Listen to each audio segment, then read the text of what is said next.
The Lord be with you. And with your spirit. A reading from the Holy Gospel according to Mark. Glory to you, Lord.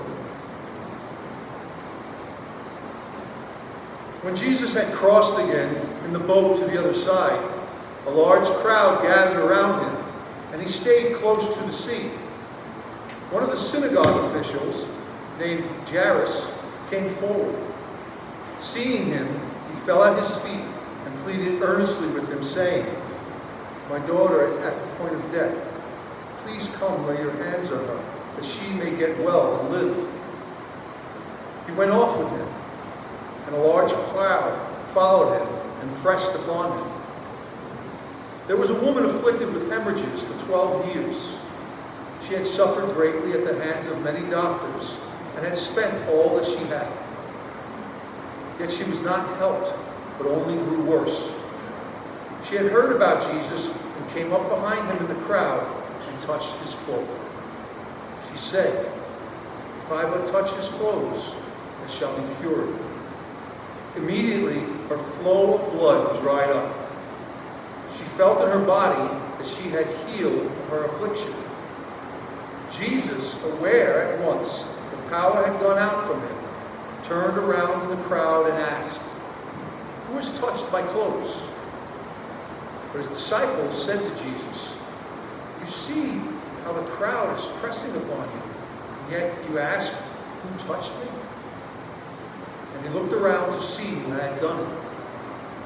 The woman, realizing what had happened to her, approached in fear and trembling. She fell down before Jesus and told him the whole truth. He said to her, "Daughter, your faith has saved you. Go in peace and be cured of your affliction." And while he was still speaking, people from the synagogue official's house arrived and said, "Your daughter has died. Why trouble the teacher any longer?" Disregarding the message that was reported, Jesus said to the synagogue official, "Do not be afraid, just have faith." He did not allow anyone to accompany him inside, except Peter, James, and John, the brother of James.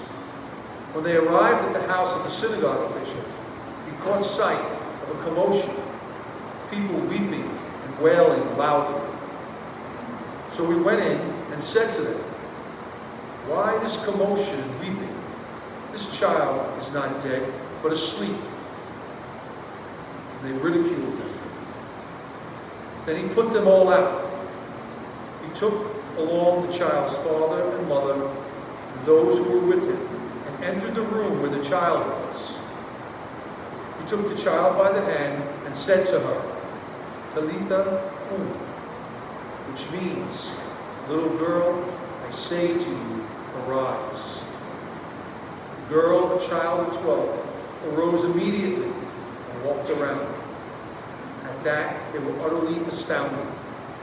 He gave strict orders that no one should know this, and said that she should be given something to eat. The Gospel of the Lord.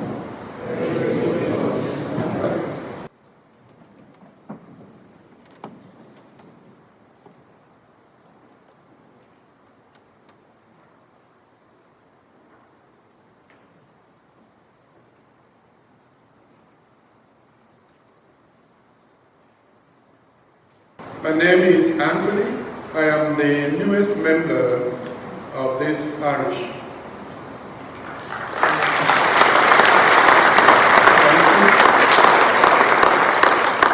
Thank you.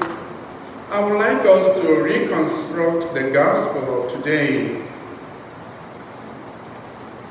Here was Jesus preaching, and here is the synagogue official, someone very important.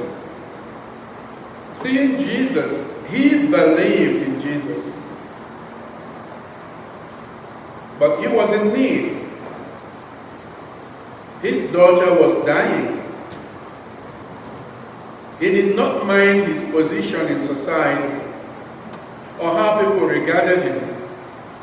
He went and knelt before this itinerant preacher and begged for help.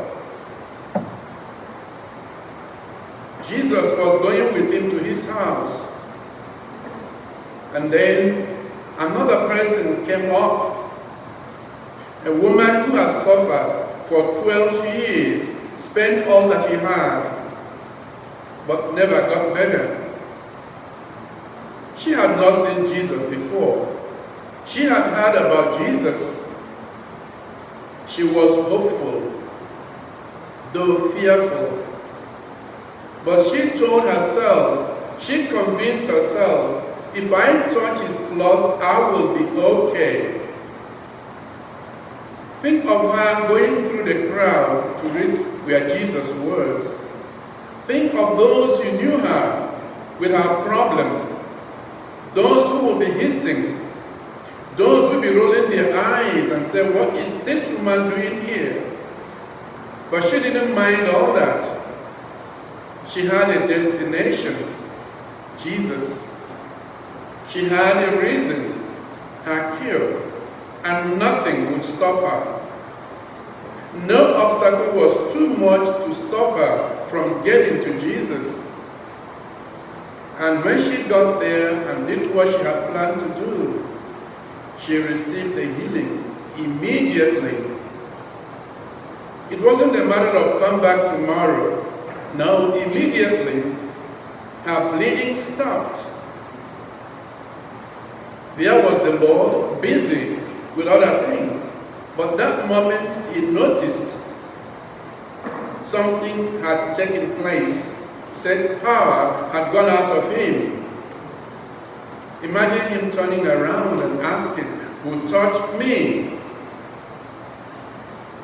The disciples said to him, but look at everybody pressing on you and you're asking who touched me. But this was a touch with a difference. This was not an ordinary touch. This is a touch that was loaded with faith and hope. The woman came forward and told what had happened. How many times have we blamed others for not doing what we should do? How many times have we said, it is not my fault, it is her fault, it is his fault? Or do you remember the story of Adam and Eve? When God said to Adam, have you been eating of the fruit I asked you not to eat? Adam said, it is the woman she gave me. God said to the woman, what have you done? She said, it is the serpent. Nobody acknowledged what they did.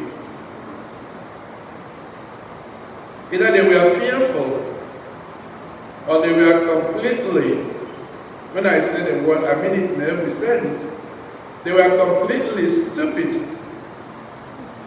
knowing that God will know what happened, but still they try to blame another person. Sometimes we look at obstacles that stand before us and blame them for not achieving what we should achieve.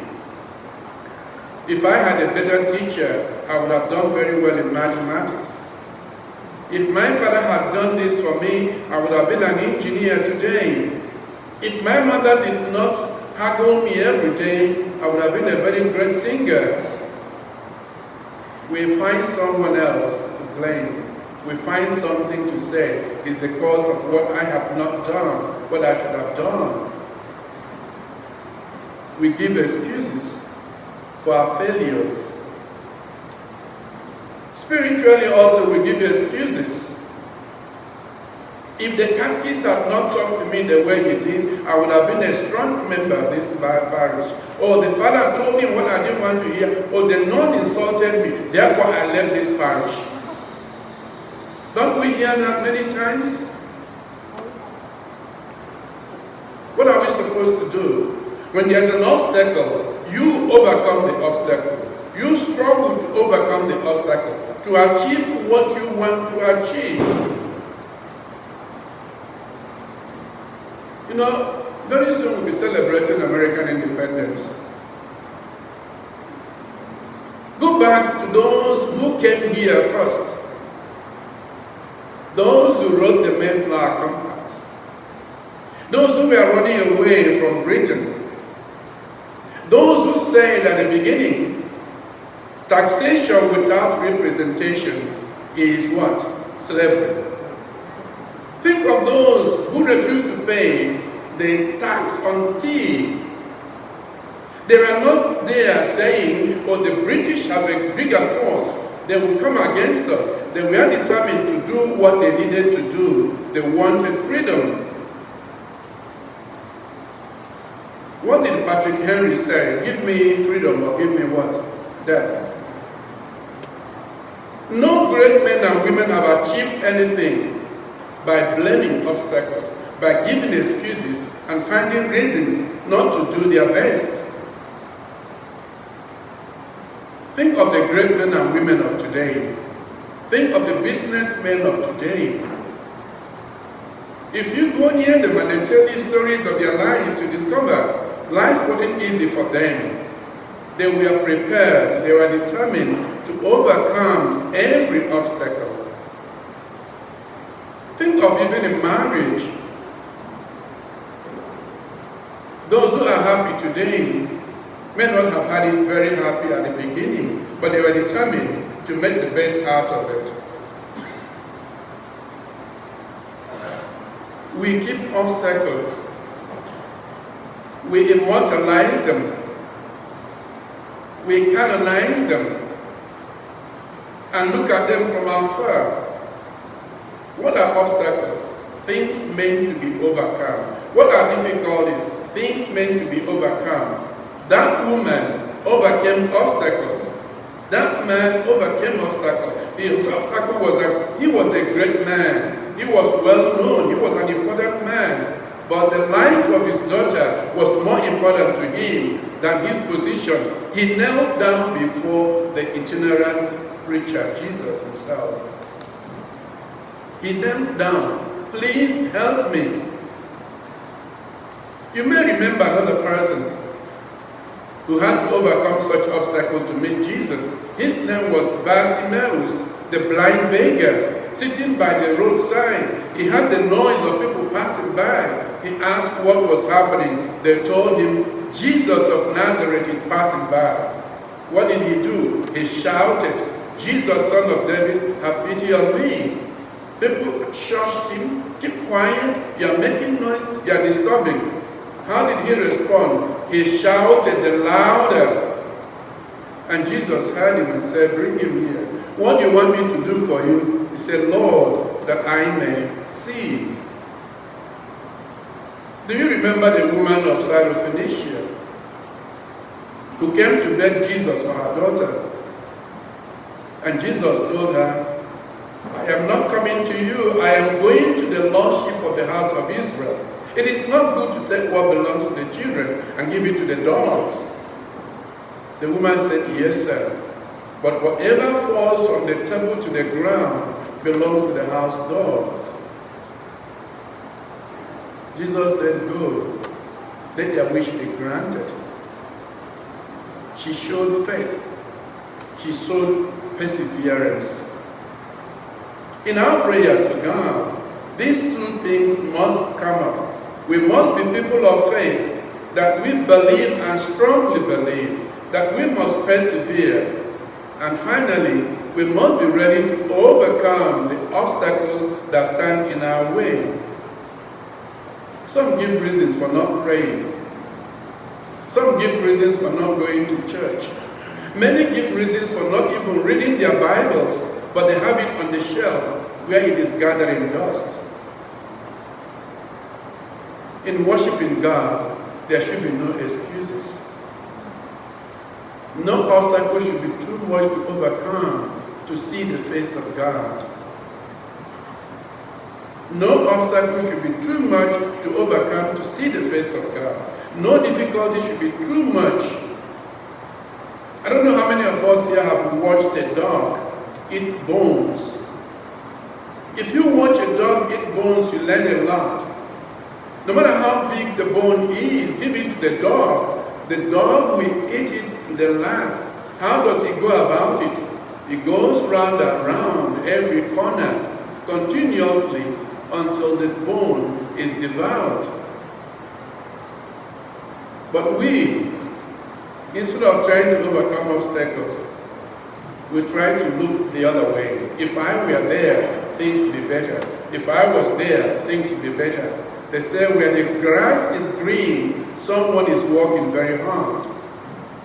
What about you? We read the life of saints.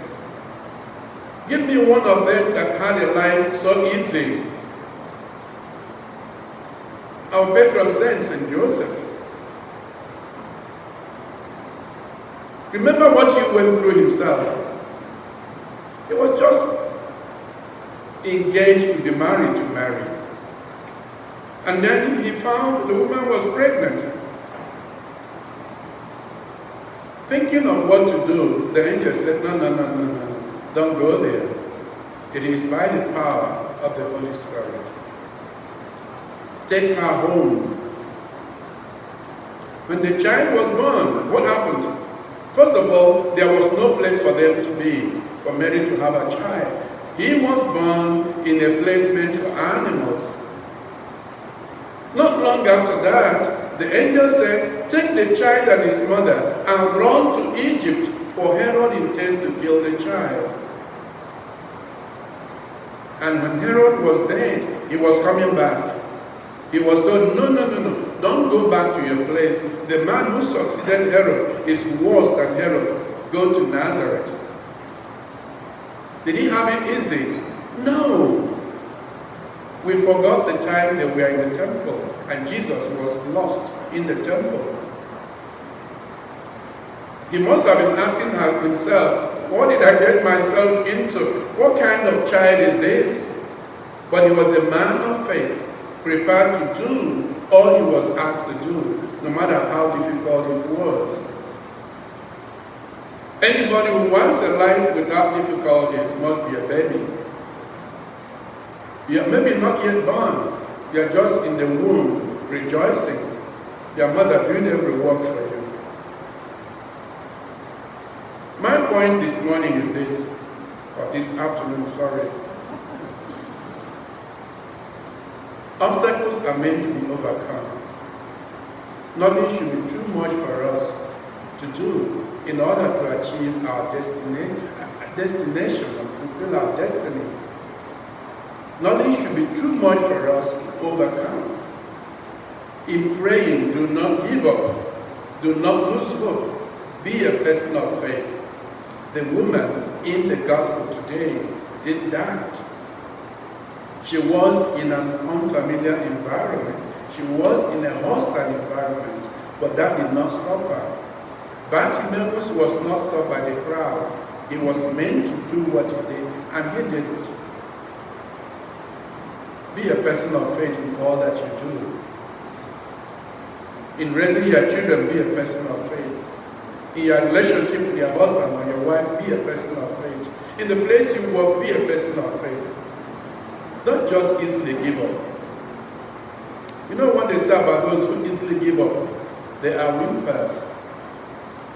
No, don't give up. God does not want us to give up. God wants us to persevere. The Bible says, whoever perseveres to the end, that person shall be saved.